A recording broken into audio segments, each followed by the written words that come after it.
Hermanos queridos, es imposible que en esta época, en Navidad, en la conmoción de compras y todo lo que sucede ahora, dejemos de hablar de lo que Dios ha hecho y cómo se encarnó y cómo nació de la Virgen María.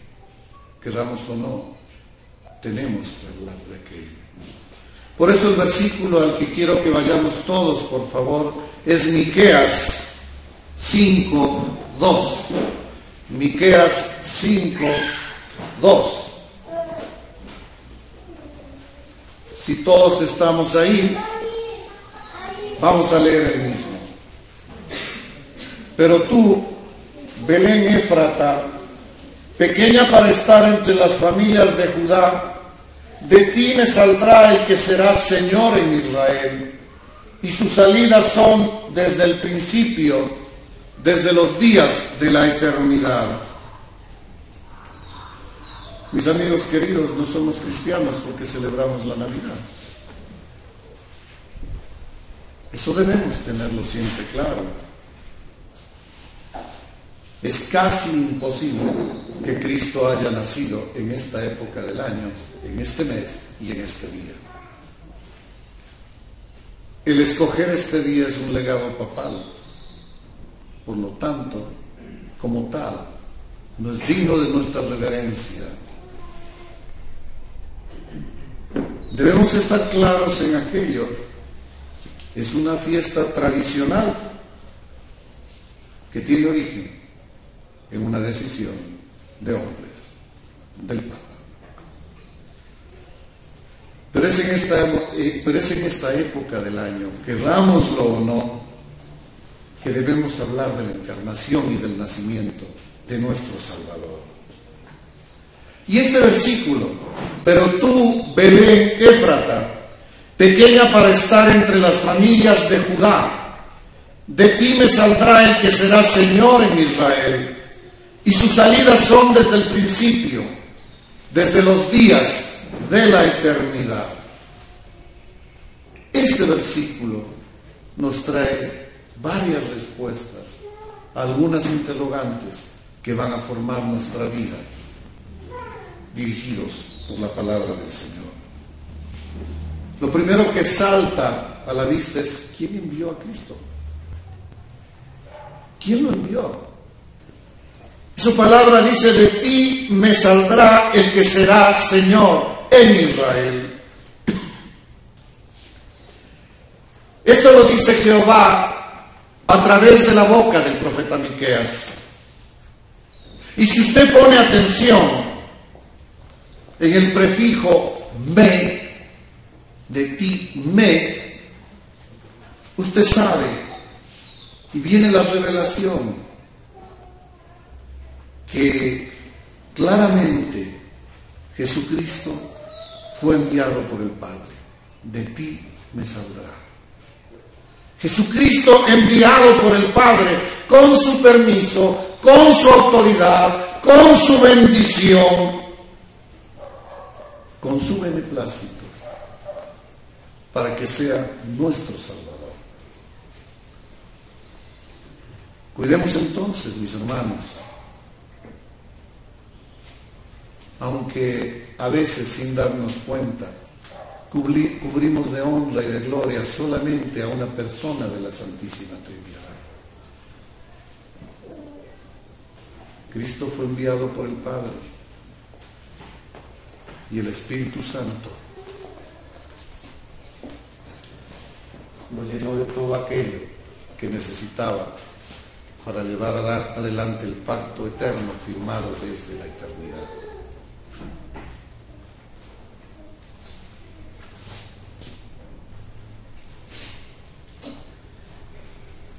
Él fue enviado por el Padre y fue engendrado por el Espíritu Santo, como acabamos de leer en las dos lecturas que tuvimos al inicio. Y entonces la gracia del Padre lo cubrió para que ministrara el nuevo pacto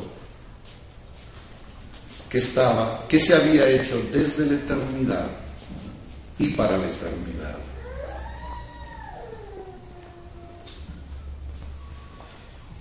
y al cumplir su labor fue resucitado al tercer día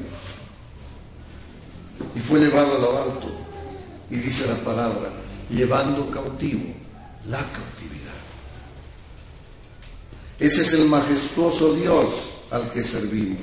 Si conocemos al Hijo, conocemos al Padre. Y si conocemos al Padre y al Hijo, conocemos al Espíritu Santo. Porque nadie cuyo corazón no haya sido tocado previamente por el Espíritu Santo puede recibir al Hijo o puede recibir al Padre.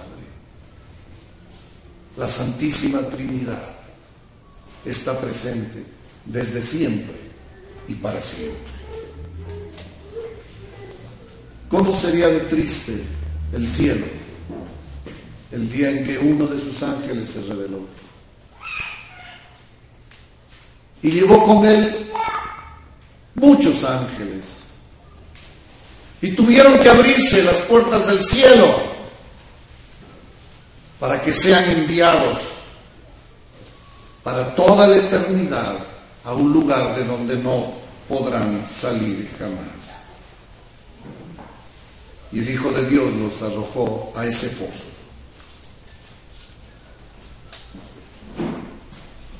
Pero más triste debe haber sido el día que el Hijo se despojó de su corona. El día que el Hijo se quitó su vestimenta santa. El día que en obediencia eterna a su Padre, habiendo en la eternidad, antes de la fundación del mundo, hecho el pacto eterno de gracia, se dispuso a venir a la tierra y tomar forma de un hombre para morar entre nosotros. Mis hermanos,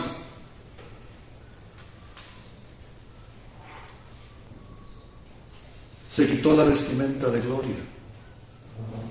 Se quitó la vestimenta de gloria para ponerse la simple ropa de un campesino de Judea. Estos misterios tan profundos solo pueden ser entendidos desde el corazón de Dios, una vez que el Señor con el Espíritu Santo haya limpiado nuestro corazón de tanta basura acumulada en nuestro deambular por este mundo caído. Y el Espíritu entró en la carne y se hizo un bebé. Estuvo en un pesebre, estuvo en el regazo de su madre, como cualquier bebé, como hemos visto crecer a Gracia Leonor, como cualquier bebé. Así estuvo él. Y los ángeles que lo trajeron, cuando regresaban, anunciaron: os ha nacido el Rey de los judíos, les dijeron a los pastores. Es decir, nació siendo Rey desde la eternidad. Los seres humanos, los hombres, deben esperar a aquel que va a ser Rey y va a ser coronado como tal, 40, 50 años que muere el anterior, y entonces ser subido al Rey. Él nació siendo Rey, desde el principio era Rey, y hasta la eternidad será Rey. Y ese es el niño que se encarnó por nosotros. Él sufrió lo que el Padre quiso que sufra. Él obedeció. Cada paso de su vida fue planeado por el gran Yo Soy, el eterno Dios. Cada pensamiento sobre Jesús debe estar ligado fuertemente con el Dios eterno, siempre bendito. La segunda pregunta que este versículo nos responde es: ¿y a dónde vino? Y el Padre determinó que naciera en Belén. ¿Alguna vez usted, mi hermano, se ha preguntado por qué en Belén? Miren, la historia de Belén, el nombre de Belén y la posición de Belén, pequeña entre los pueblos de Judá, tiene la respuesta para eso. Belén era una aldea muy pequeña en los caminos de Judea, pero muy querida por todo Israel. Y es que tiene una historia que le hemos ido conociendo y que la estamos conociendo en las prédicas del pastor Fabio del libro de Ruth. Y le quiero decir que aunque Jerusalén podría brillar más porque ahí estaba el templo, o porque estaba en la colina de Sión, o por todos estos méritos exteriores, fue Belén la elegida por la soberana decisión de Dios. Si usted va a Génesis 35:16,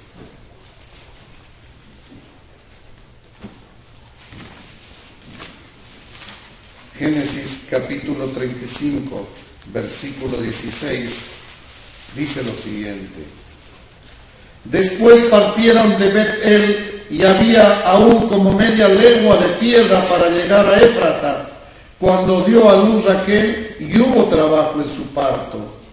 Y aconteció, como había trabajo en su parto, que le dijo a la partera: no temas, que también tendrás este hijo. Y aconteció que al salirse del alma, pues murió, llamó su nombre Benoni, mas su padre lo llamó Benjamín. ¿Cuántas veces hemos leído esto? Pero si lo enmarcamos en el tema que estamos tomando hoy, fue Belén el escenario. Fue Belén el escenario donde murió Raquel, dando a luz a su hijo que ella quiso que se llamase Benoni, que quiere decir hijo de mi dolor. Hijo de mi dolor. Cuando María tuvo el llamado, pudo también haber puesto por nombre Benoni a Jesús. Porque cuando el profeta Zacarías habló sobre ella, le dijo que una espada traspasará tu misma alma para que sean revelados los pensamientos de muchos corazones. Parece profético que la muerte de Benjamín, ese fue el nombre que le puso el padre al hijo de Raquel, sería también, mucho tiempo después, el Jesús de Belén. Y otra mujer también hace célebre a Belén, de quien está tratando las prédicas de todo este tiempo: Ruth.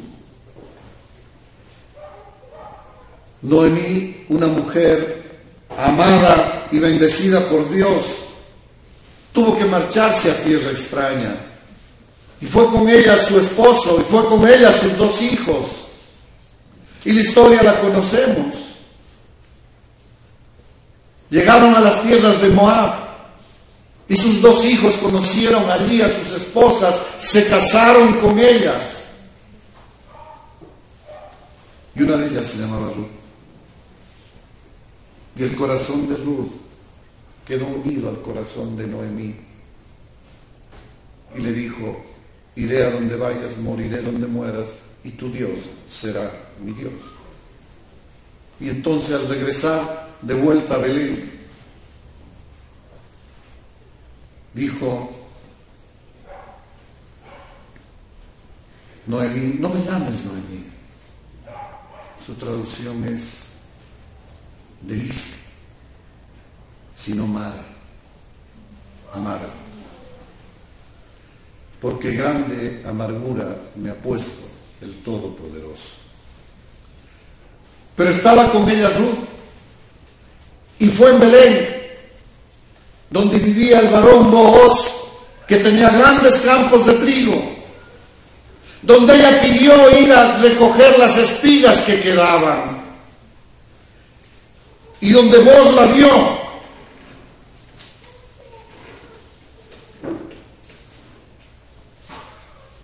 y sobre esta gentil moabita, como abriéndonos el corazón y el espacio para los demás gentiles.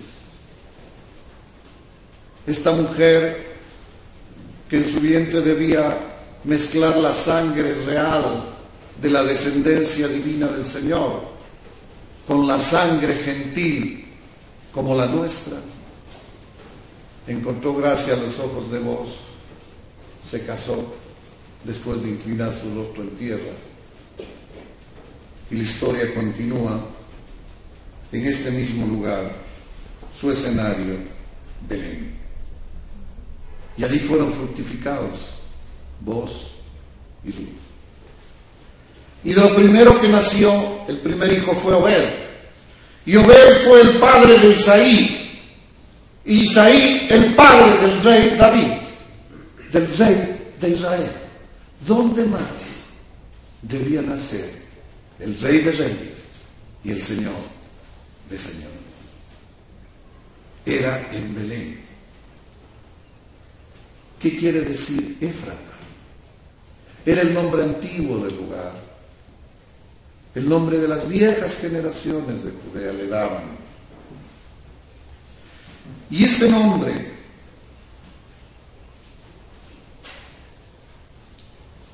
tenía dos grandes significados. Belén, Éfrata, significaba, o Belén significaba casa de pan, pero también casa de la guerra. Jesús, siendo el pan de vida, debió nacer y debía nacer en la casa del pan, el alimento de su pueblo. Nosotros vivimos en este mundo, en esta ciudad, en este país, en esta nación, en América Latina, y estamos rodeados de tanta comida inmunda. Pero tenemos el pan de vida, que es Cristo Jesús. ¿Dónde más tenía que nacer si no es en la casa del pan? Belén, Éfrata. Mire, pero si Cristo es el alimento para el justo, para el impío es la casa de la guerra. Mateo 10, 34, 36.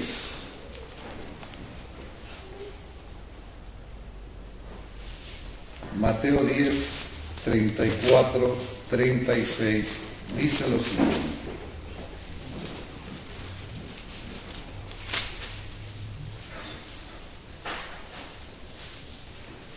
La palabra de Dios dice así: no penséis que he venido para traer paz a la tierra. No he venido para traer paz, sino espada. Porque he venido para poner en disensión al hombre contra su padre, a la hija contra su madre y a la nuera contra su suegra. Y los enemigos del hombre serán los de su casa. Mi querido hermano,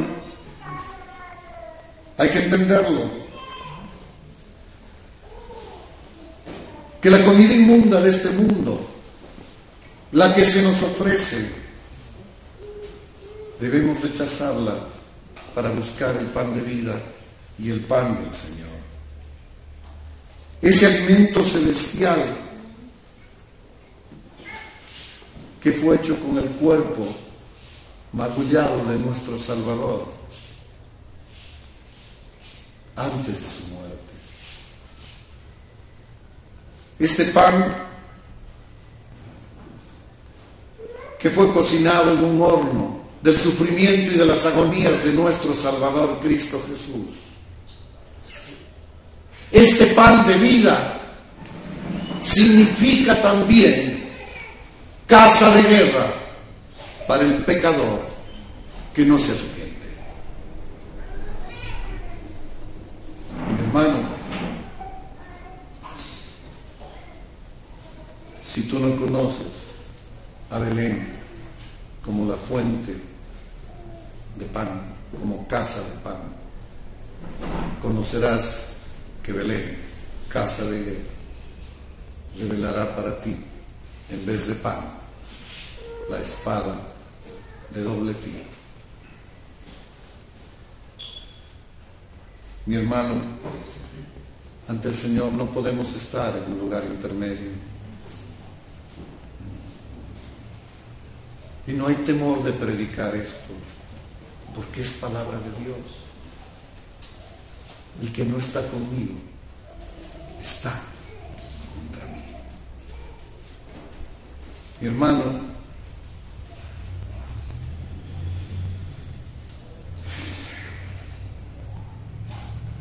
Éfrata,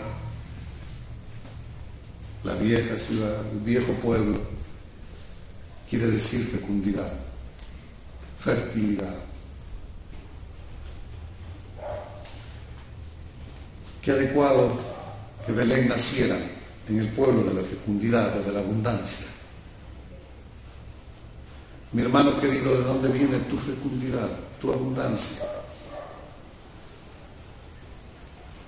Cuando estábamos en el mundo y la gracia de Dios no nos había llenado y caminábamos a través de nuestros instintos, de los pedidos del cuerpo,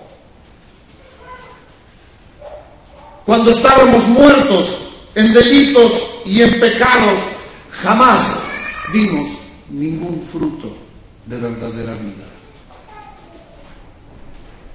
Todo fue muerte. Todo fue pérdida, todo fue tristeza.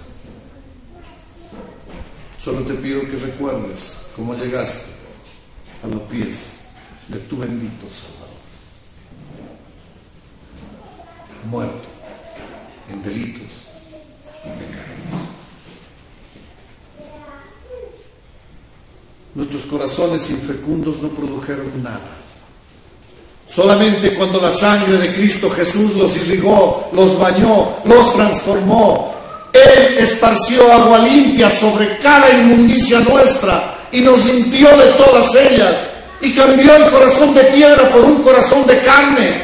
Entonces empezamos a saber lo que es verdaderamente amar. Amar a Dios es imposible sin amar al prójimo. Y aprendimos a ser amigos, a ser hermanos, a ser cristianos. Mi hermano, nuestros corazones se enriquecen con la encarnación del Dios Hijo en María. Hoy estamos en tierras fértiles. Qué hermoso es estas palabras. Somos como árboles plantados junto a aguas limpias.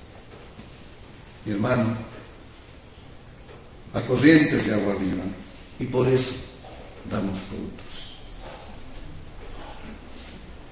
Juan 15:5 dice: el que permanece en mí y yo en él lleva frutos.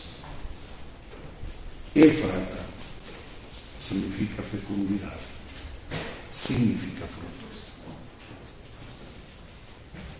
De Belén también se dice que era muy pequeña entre las familias de Jehová. Y Jesús siempre va a los pequeños. Y Jesús siempre va en los pequeños. Nació en Belén para nacer en medio de las familias de Judá. No en el monte real de Hebrón, ni en los palacios de Jerusalén, sino en la pequeña pero ilustre aldea de Belén. En Zacarías 1:8, usted lo puede leer, hay un pasaje hermoso que describe un jinete que cabalga en un caballo alazán sobre las honduras en las que están los mirtos. Los mirtos crecen en las llanuras, en los lugares bajos. Cristo Jesús no cabalga en las cimas, no está distante a nosotros. Camina aquí mismo, en estos lugares bajos, donde está su pueblo, donde Él escogió estar.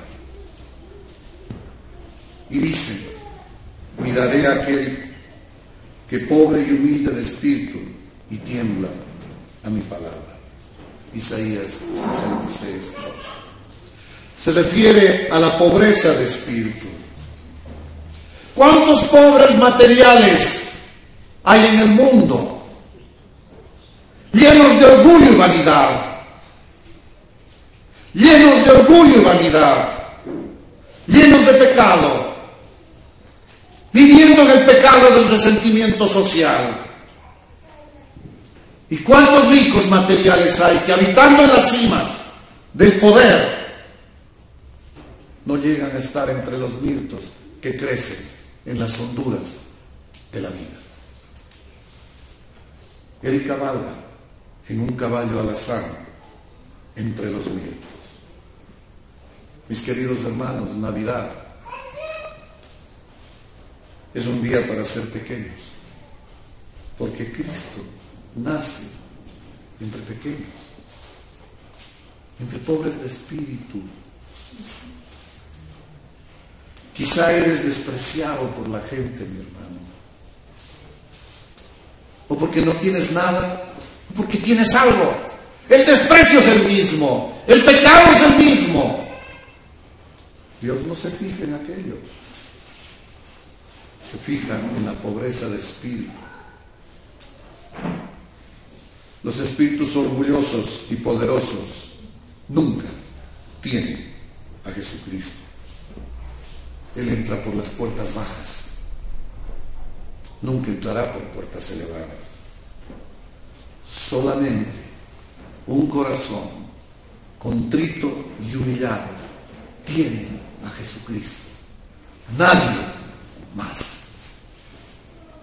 Solamente un corazón contrito y humillado tiene a Jesucristo. Nadie más.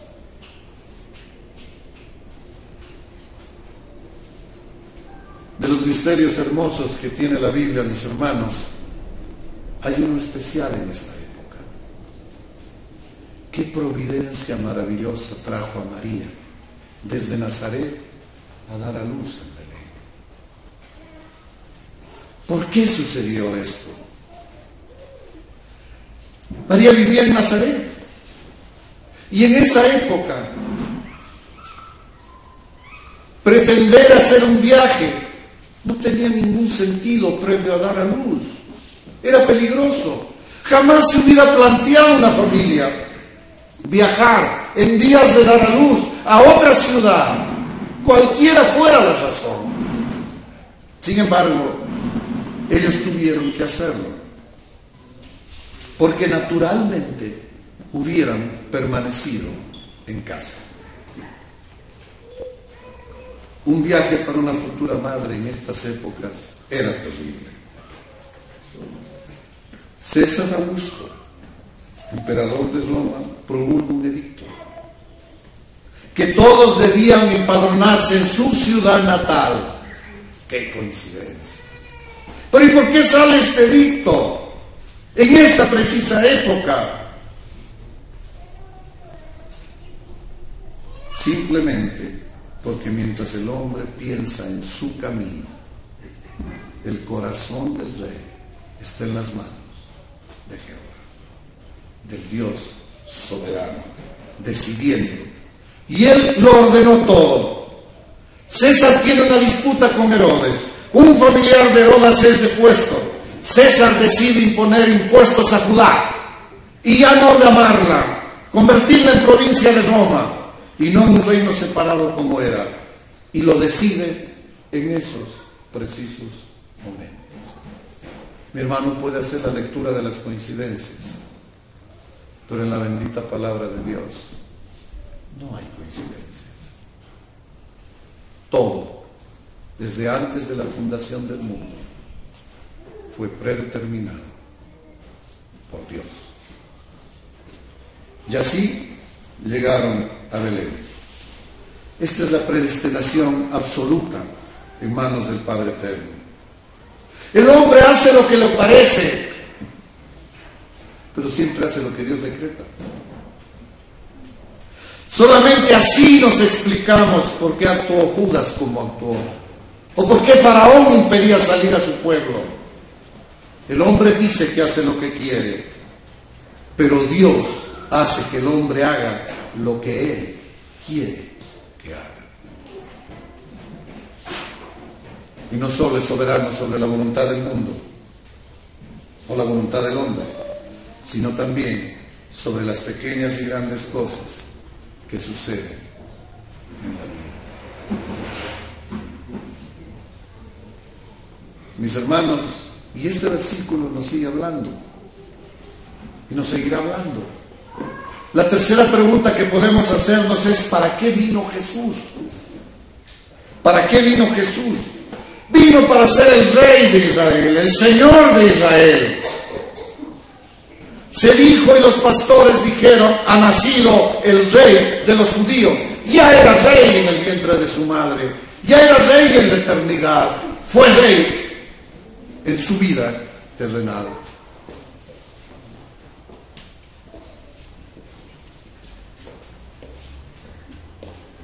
Buenos días, buenas tardes.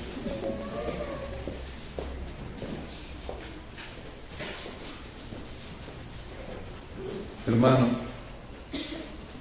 ¿te has sometido al señorío de Cristo en tu vida?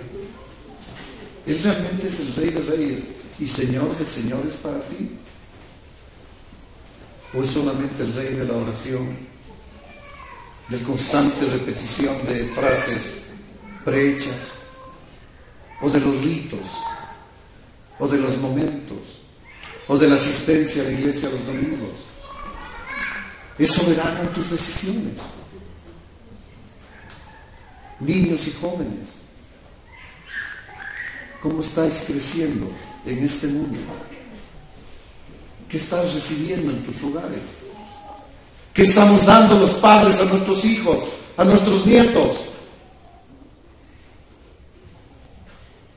¿Estamos mostrando el señorío de Dios? Nuestras vidas reflejan eso. Nos humillamos ante Dios, delante de nuestros hijos. Mi hermano, Navidad es una linda época para ser pequeños, para tener un corazón contrito y humillado. Cristo vino para ser Señor de su pueblo, no de un lugar geográfico escogido, sino de su pueblo no nacido de sangre, sino de espíritu. Y por esa bendita gracia, nosotros somos su pueblo.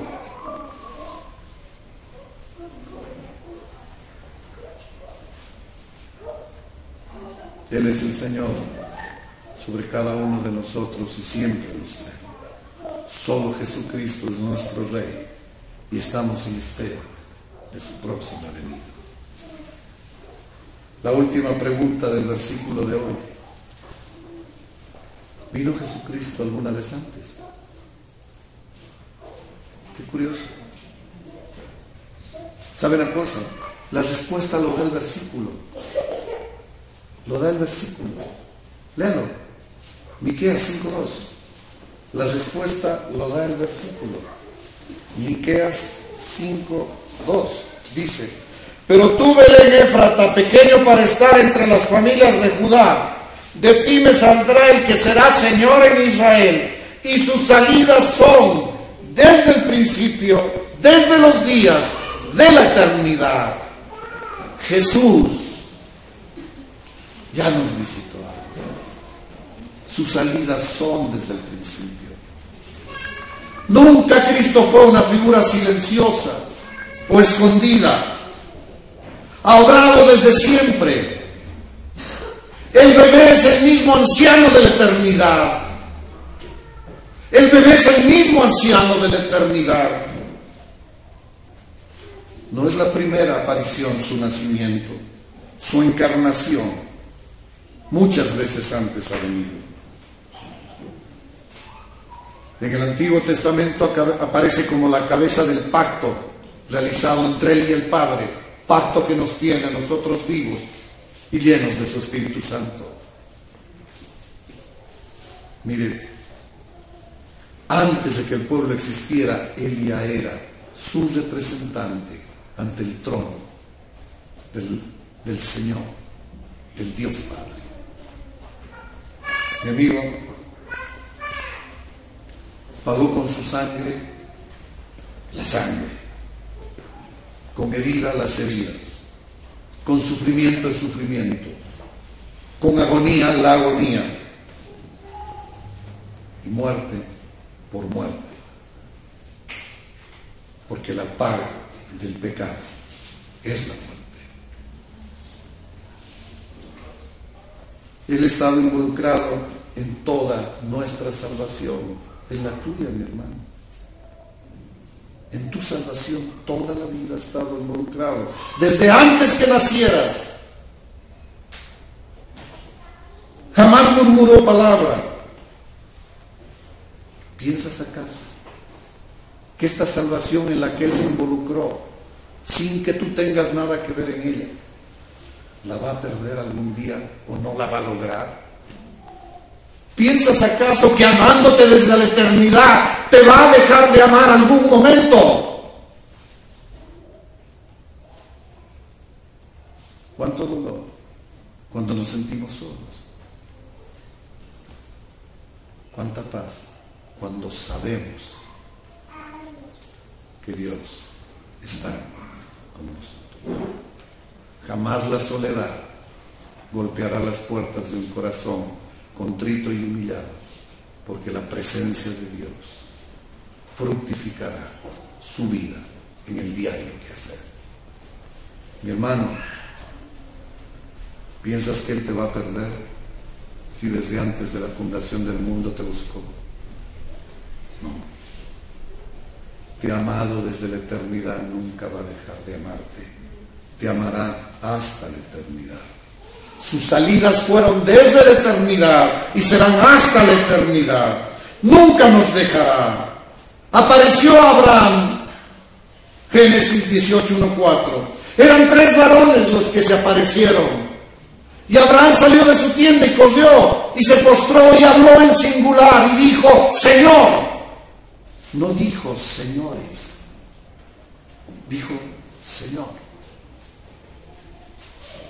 He ahí la figura, he ahí Cristo, he ahí hablando con Abraham. Los otros 2 se adelantaron al camino de Sodoma y él se quedó en una comunión intensa con el Padre de la fe, con Abraham. En otra oportunidad se apareció Jacob, Génesis 32:24-30. ¿Se acuerdan que lucharon y pelearon hasta que le descoyuntó la cadera?